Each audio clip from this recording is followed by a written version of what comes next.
Good to be back, everybody. I just had an amazing stream last night, a 3-hour long stream with another big Pokemon channel I consider big, Nostalgianomics. You guys may have heard of him before. Alex is entertaining, he's insightful, and he knows a lot of other people in the community and has worked with and streamed with a lot of other people in the community that know what they're talking about.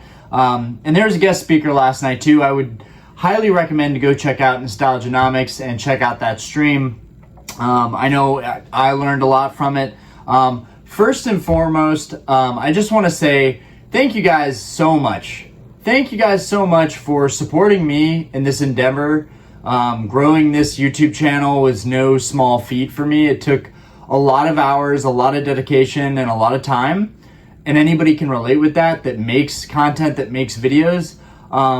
But I also want to look back and I want to reflect on going from pretty much 1,000 subscribers to here, 1,800. Pretty much we're like, I think I'm at 1,799 right now. But I'm making this video anyways, kind of to celebrate 1,800 subscribers, and also is a big thank you to you guys and let you know how I'm reflecting, how I'm evolving, how I'm doing lately, just giving you an update in general.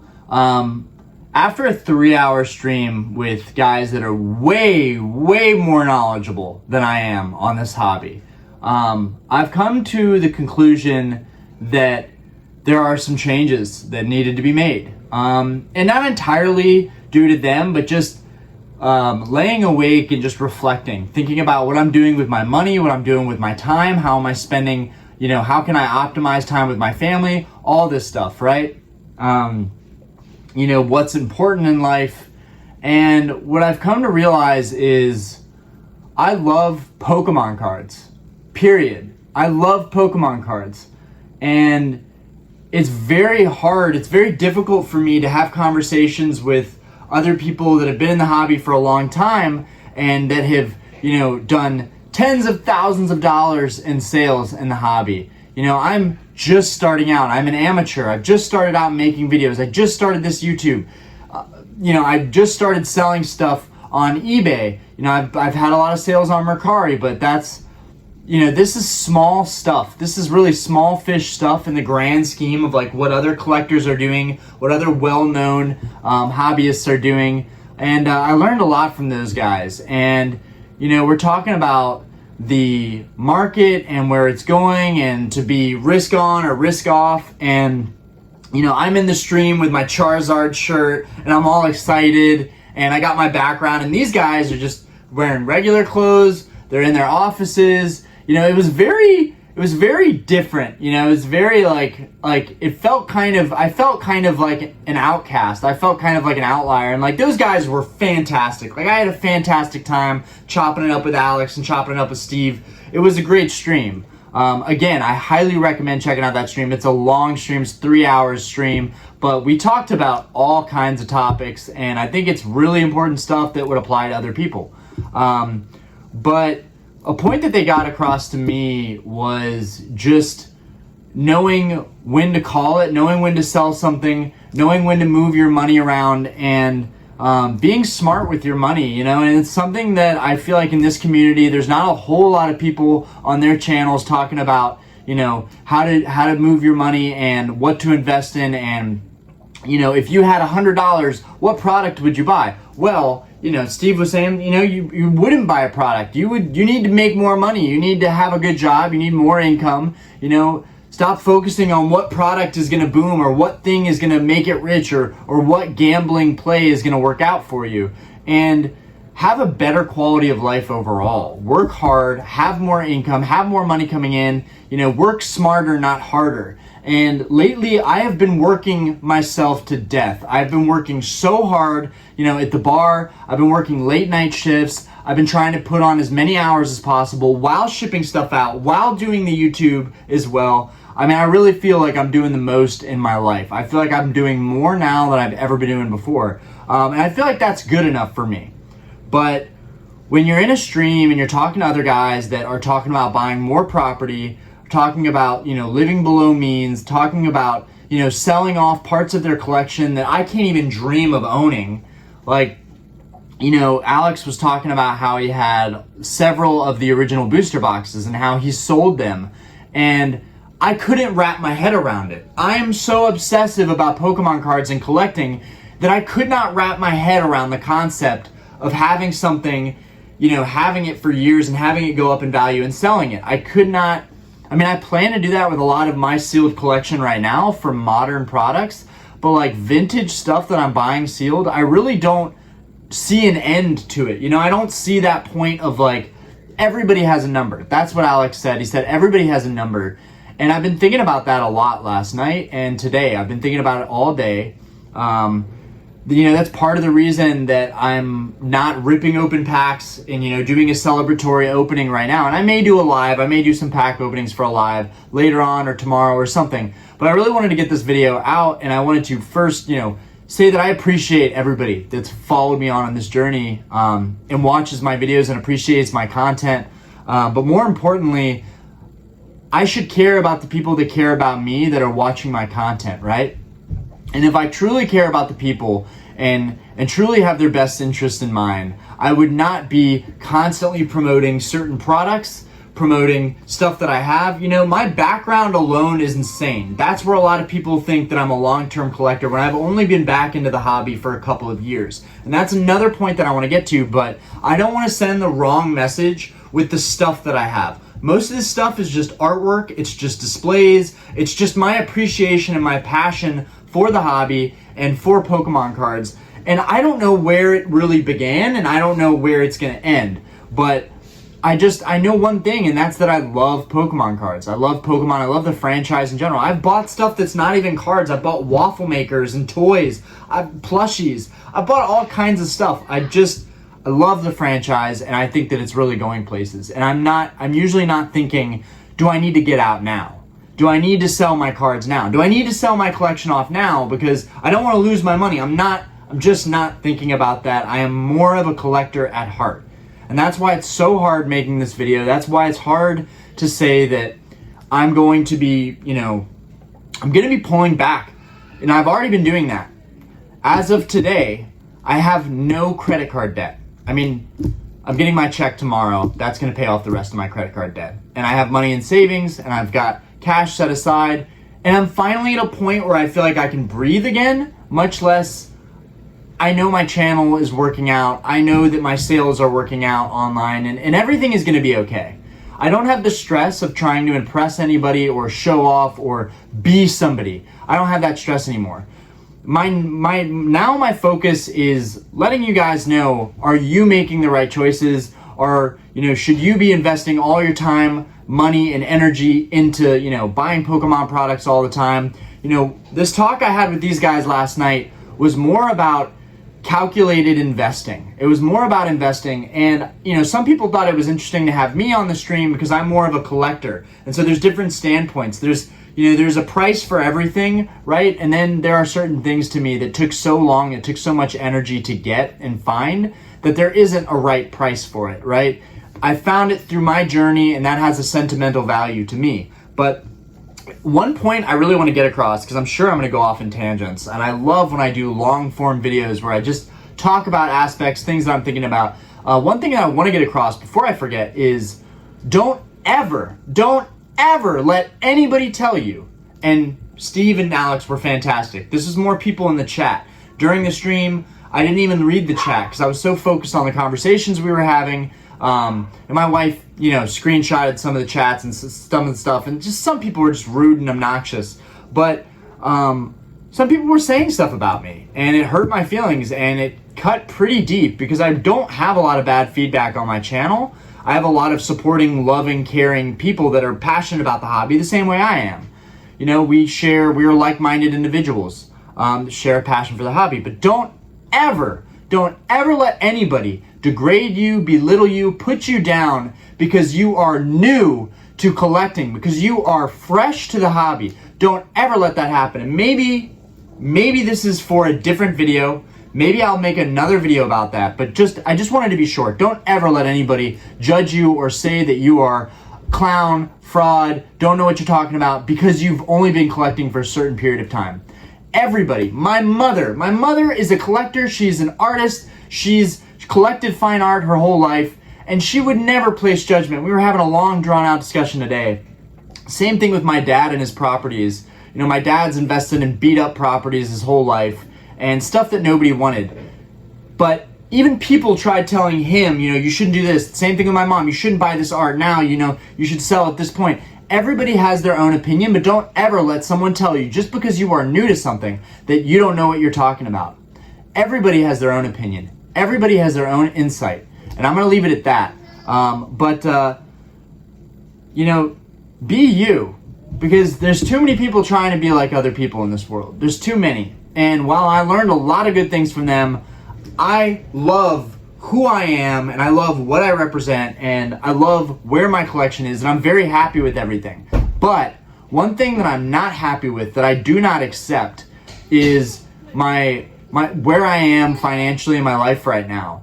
I have money tied up in several things that I could liquidate, and I could be very liquid. I could be very liquid. I could be very well off. For someone who's 28 years old, there are better ways to go about your money. Right now, and this may not be for long, but money market accounts, a lot of saving accounts are giving you 4%, and your money could be making money just sitting in an account.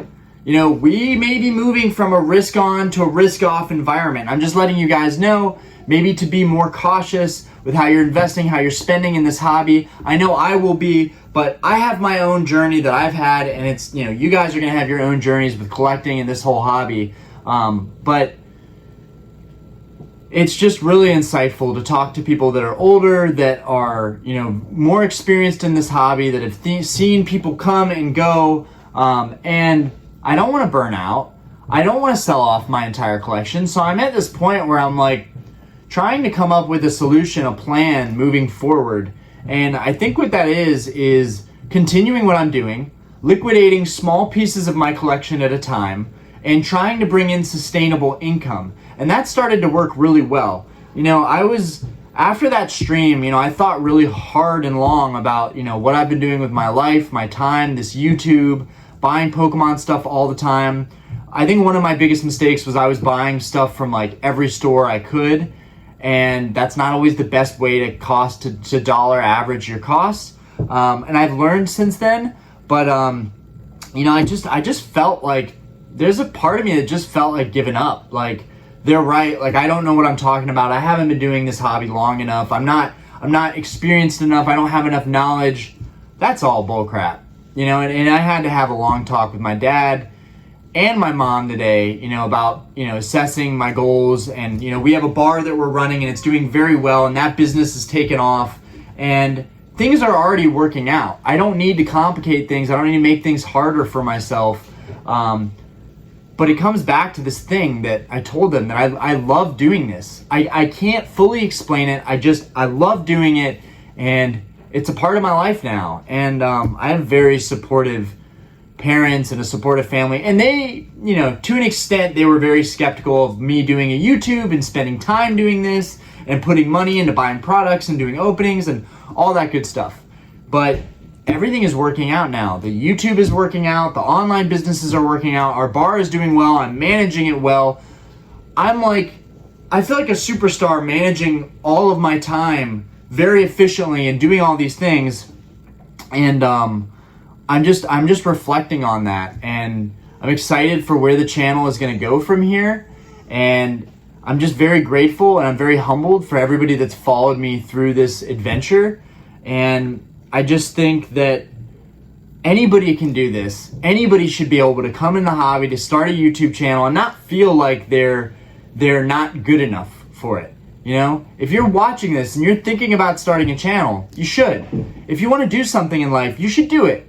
You shouldn't go through life regretting things or looking back and saying, well, shoulda, coulda, woulda. The thing with me is, if I would have just bought everything to sell, if I would have bought everything I have to just sell and make money, that would be cool. But I would always look back, me personally, I would always look back and think, but could I have made it more? Would it have been more fun? Could I have, made it more of a collection thing and make it more, collecting to me, I would rather buy something that I really wanted And if I sell it down the road, if I need to liquidate it and I get a small percentage, sure. But the idea of buying a ton of sealed product, and this is like big money talk. This is like the whales. This is like, Rudy of Alpha Investments, buying, garages full of sealed cases. That's what I want to collect and invest that way. I don't know. I think every set I'm gonna grab a couple boxes or a couple cases, depending on the pulse that I have on the set or how I feel the set is. But for the most part, I collect what I like, and I love collecting stuff that I'm actually interested in and going for. But there are other sides of it too. That if you're buying a sealed collection, when you're going to sell that stuff, those profits from selling those collectibles could ultimately pay for the stuff that you want. It's really all preference and how you want to go about it. But the guys I was talking to last night, Alex and Steve, are both, Steve more so, because Steve was talking about how in 2 months he liquidated almost a 6-figure position. It was $87,000 in booster boxes and cases. I mean, just an insanity, honestly. Like, I can't even imagine. He was saying how he's got stuff at his in-laws and his parents, and he's got stuff all over the place stored at people's houses. And I just thought that was next level. But he lived very below his means. He said he started doing that on a very low paying salary, and that he drives a very basic truck. And it was really refreshing, and it's what the people want to hear, right? Like me, I'm buying a sports car because I want it. I'm buying these cards and I'm opening them because I want to pull that chase card. I'm not thinking of down the road. I'm not thinking about long-term investments. I'm just doing what I love, and ultimately I feel that's the best thing that I can do for myself. I feel like I'm happier that way.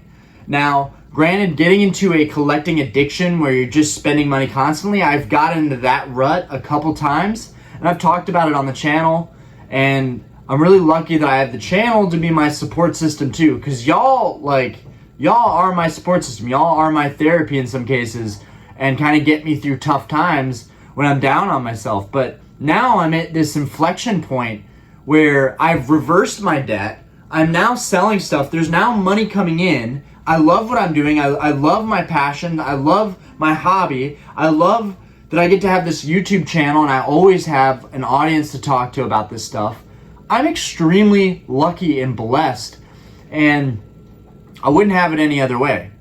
And it's amazing, and anybody can pull themselves out of situations that I've been in. Anybody in a similar situation, if you're overspending, stop. Know what you've done and try and correct it. In my case, I'm like, okay, now I'm going to sell off parts of my collection. I'm going to get money in. I'm going to put it in a savings account that gets 4%, and I'm going to start letting the money make its own money. I'm going to let my money work for me a little bit more. One of my goals is to get the house paid off at some point, maybe sell a car, maybe sell 2 of my cars, and maybe sell a watch or something, and put that money to use. Maybe put it as a down payment on another property and rent that property out. Now that property is giving you $2,000 a month. Now, this can't apply to everybody, but you've got to have a vision. You've got to have a dream. You've got to know where you want to go in life, and what you want to do with your money, and how to make it work efficiently for you. I think a lot of people are used to our channels. We've gotten desensitized to our channels, just like ripping packs open, ripping stuff opening all the time, to a point of fault where we all think that we should be opening product like that. Ultimately, I think sealed product is going to go up in value because we have so many influencers, YouTubers, streamers, people like myself that are opening product on camera. And I think that culture is not going anywhere. And I think that it's going to burn people out. But I also think in that the market will rise because there's going to be less product. People are going to be eating up and consuming that product. So I think there is still an intense room for growth. Now, Alex and Steve, on the stream last night, they were talking about, getting in 2015, 2014. Alex was talking about how he found his base set unlimited booster box for $2K. I spent like $7,000 on the 17 packs that I have. It's not even a full box. It's a half a box. And I spent triple that amount of money just to get that. So it's hard to wrap my head around being in that time and being into the hobby in that time, and like buying stuff in 2014, 2015, getting sealed items and sitting on them, and now you're printing bills. That's something that I can't relate with. Do I still think that you can do it now, even in these times, even with inflation, even with these prices? Absolutely. I think that the floor is in for Scarlet Violet. I think Scarlet Violet's $108 a box. Pokemon wants $160 a box. Eventually, that in-between gap is going to get filled and leveled out, I think, and it's going to be a set price at $160. And so I bought the set right when it came out. I did not saving any money on it. I didn't get like a wholesale pricing per se. It was about $110, $108 a box, more or less. Maybe $112 a box, something like that. But it's all relative, right? If Scarlet and Violet boxes hit $300 a year and a half, 2 years, maybe even 2.5 years from now, let's say that, people are going to be saying, man, if I would have just got in 2019, 2020, and I would have been buying, the end of Sun and Moon and Sword and Shield and, Scarlet and Violet in 2023, I would have made a killing by now. There is still money to be made if you want to be a sealed investor, but it's hard. You have to have money to make money. And that's something that I don't think everybody can relate with. I don't think everybody can relate with buying sealed product and sitting on it. I think that's very tough, and you have to have willpower. And also, it helps to not be an insane collector. I'm obsessed with collecting the stuff and opening it. It's very hard for me, the willpower to keep all my stuff sealed. I've gotten better about that, and I think it's okay to take a step back and take a break from it. I've talked about that on the channel, but there were a lot of really good points made in last night's stream and really good perspectives, and I got Steve's number, and I'll be texting Steve in the future for advice and things that maybe I should be doing, because those guys are older than me. They've seen more than me. They've been in the hobby longer than me, and they probably have more assets than me, honestly. And you can learn from people that are doing better than you in most cases. So, I just try to take as much knowledge as I could from those guys, and I'll be keeping up with them and seeing how they're doing. It took a long time. It took years for that sealed collection that Steve offloaded to come to fruition. You have to be patient, and you've got to take risks. And if you're young right now, if you're in your late 20s, if you're in your early 30s even, you can take risks. You can afford to take those risks. Pokemon is an investment.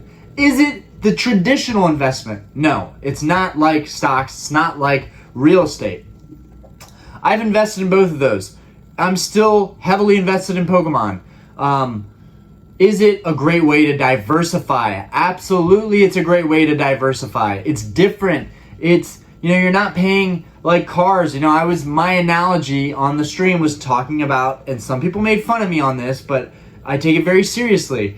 Your cars, you've got to pay maintenance on that. You've got taxes on that. You've got insurance and your tax stamps, your stickers for your license plates. You're doing that every year. That's costing you money every year. If I have 4 cars, I am hemorrhaging money every year to keep that up, to keep those cars, in my collection. But if I would have bought sealed booster boxes, which is kind of, would have been a weird thing to talk about as an investment, especially like now it's more mainstream. It's okay now, but years ago, that was not a mainstream thing. And you couldn't tell people, yeah, I'm putting 20, 40, 50, 60, $70,000 in sealed Pokemon cards, and I'm going to kill it in the next, following years. That wasn't a common thing, but you're going to pay taxes you're going to pay taxes on your sales, on your profits. You're going to have to report that stuff, right? But in the grand scheme, this product is sitting and you're not paying anything on it. If you have a $200,000 house, got to pay $2,000 in taxes on that house every year, right? If you have a $200,000 Pokemon card collection, you don't have to pay zip on that. Now, you could say this about anything, but why is it such an interesting thing with Pokemon? Well, because these boxes of these cards, everything is so compartmentalized that, and granted, you would need a lot of storage space to store that, but that investment is not being hit with those costs the same way that other things are, the way that property is, the way that cars are. I love that about Pokemon, and that's, I think, a reason why I feel so safe investing in Pokemon, and why I don't feel the need to get out. I don't feel the need to get my money back out quickly. I'm very excited to now have a couple years of collecting and watching and investing under my belt and see where this market goes. I'm not in a rush to sell my stuff. I don't feel pressure. I certainly don't need the money, but it would be nice to see those returns come back in. Especially, Steve was talking about how in 1 month there was $87,000 in revenue brought in from net, maybe not revenue, but net brought back in. And maybe he put in 20 or 30,000, but there was all that came back in 1 month. That's insane, guys. Now I can't even imagine trying to recoup all my money from all the things that I've invested in a month's time. But I have the number in my head. I need to make $73,000 to basically I need to get back that money to basically be at a net zero for what I put into the hobby. Because I put all in. I went all in on this hobby. I put all my money into Pokemon. Every single check I got, using my credit card, running it up. I bought everything I've pretty much wanted for a long time. And now it's time to be calculated. It's time to be an adult. It's time to reflect and take a look back at the progress I've made and say, where do we go from here? Because I'm smart and I know that I can get that money back, and I know that I can make it a sustainable business moving towards the future that can help me put money into other things like, buying a property and renting that out. I love that kind of stuff because that kind of stuff is safer. This is a very risky asset, I feel, to be investing in. You don't have insurance on your Pokemon cards. You can probably get some kind of insurance on it, but that's not something a lot of people with sealed collections are doing or talking about. But we also talked about how easy of a market it is to manipulate because it's such a shallow depth. There's only so many of these products out there. And if you were really big money, if you came into this hobby, you could very easily manipulate it. And that's something, to keep your eyes open for and be aware with. But it's an incredible thing to be invested in and to be watching. And I'm very thankful for the channel and where it is. And thank you guys so much getting us to 1,800 subs. Before we know it, we're going to be at 2K subs. Before we know it, we'll be at 3, 4, 5. It's going to happen. 3 months ago, I had just monetized the channel. I had just hit 1,000 subs. Now, in 3 months, we're at 1,800. That's 800. That's 800 and a quarter of the time it took to get my first 1,000. It took a year. It took over a year to get my first 1,000. That's crazy, guys. That's crazy to see the channel growing, to have that growth. And I'm very confident it will continue, especially if I'm like this, if I'm transparent, if I'm telling you guys my story, reflecting with you guys. I could have easily just opened up packs and said, this is my 1,800 sub celebratory thing. And maybe we'll do something like that for a live, but I just wanted to keep it real. And I wanted to do some refreshing content that I felt like I needed to do also. Let's see. So where I'm at now, financially, there are still things that I really want, but they're not going anywhere. They will be there for me to chase them down the road later on. Right now, I've got a lot of stuff up for auction. I'm just going to give you guys a sneak peek. There's so much stuff laid out on the table here that's going up for auction, but just some quick ones that are up. We've got a base set 2 Clefairy. We've got an Ancient Mew, which Steve had an interesting story on that. He was talking about how 3 years ago he bought a box of Ancient Mews from a guy that took them from the movie theaters, and those are now $300-$400 a pop in PSA 10. So he had hundreds of them. So he's just bankrolling. Picked them up for $7 a piece. That was a crazy story. I really want to have a business that balances collecting, but I love Pokemon. I just love Pokemon, and it's more difficult for me to actually let go of my stuff. But moving forward, we got a Chansey. That's going up for auction. Base set Chansey. We've got a Japanese Arbok. That's going up for auction. We've got a base set 2 Polyrath, that's kind of like, it kills me to let go of this stuff. It absolutely kills me. I don't want to sell this stuff. This is my stuff that I've collected. This stuff that I bought in other collections, and I never planned on letting it go. But unlike those guys, the one thing that we don't have in common is that I have a kid. I have a little girl, and she needs to grow up with a dad who is successful and knows how to be financially responsible and smart and savvy. And that is one thing I want to transition with this channel, is being smart and talking about investments, talking about things that have worked for me. And so far, the eBay is going tremendously well. That is going really, really well. Auctions are working for me. It might not work for you. It might not work for everybody else. But I like auctions. I like knowing that my stuff is selling at a set date. And all the auctions have gone more for than what I thought they would go for. So I'm really happy about that. And that's probably a lot of you guys supporting the auctions. 10% of all of my auctions go to the Kidney Foundation, in light of my mom needing a kidney herself.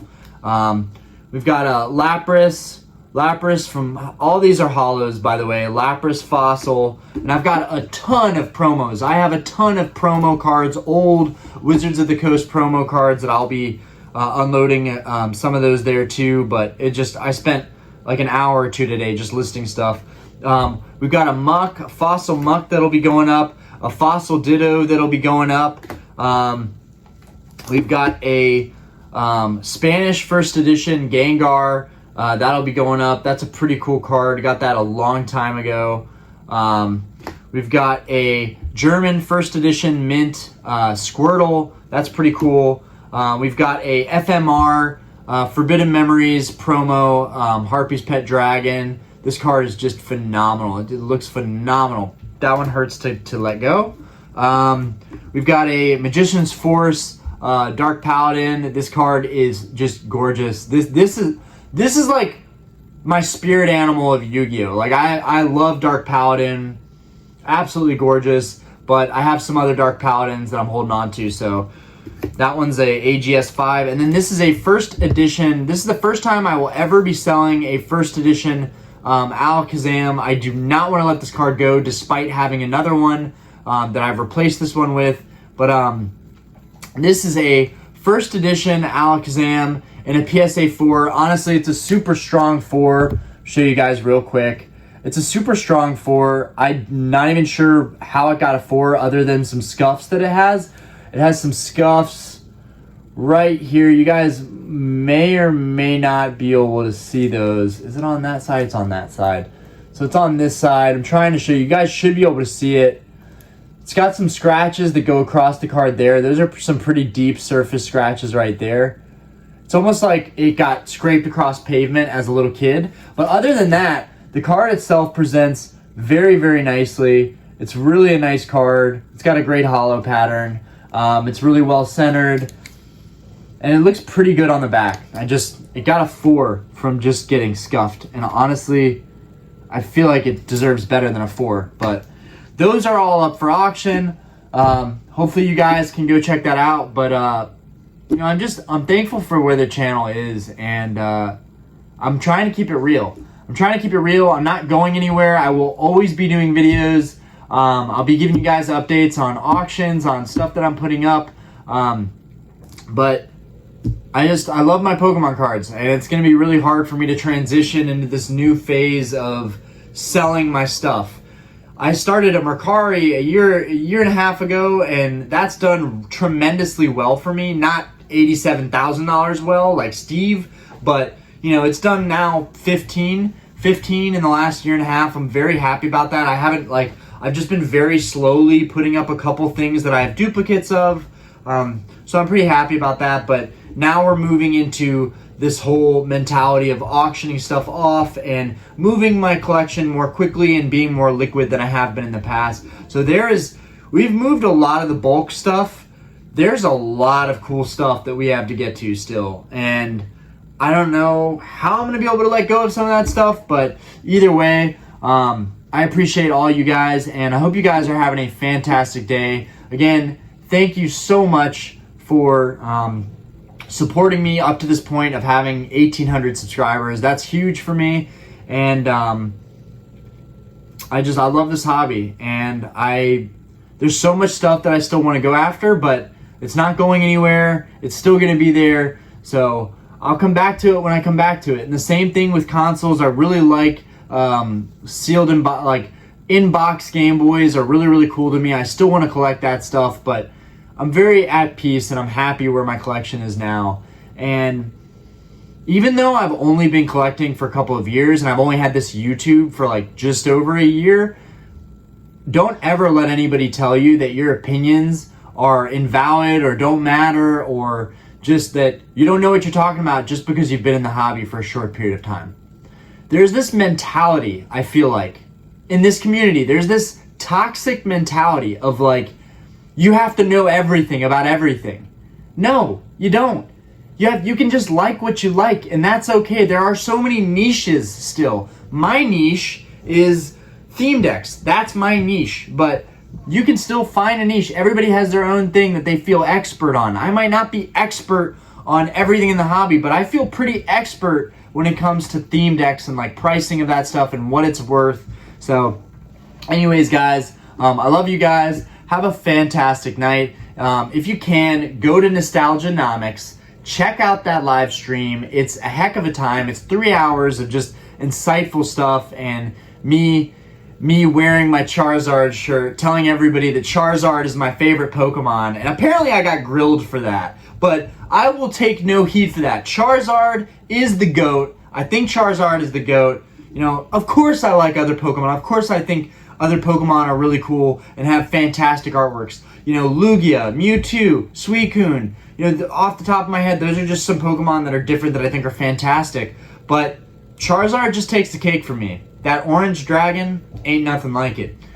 Anyways, guys, peace out. I hope you're having a fantastic night. I'm going to let you guys go. It's been 36 minutes. Deuce, deuce.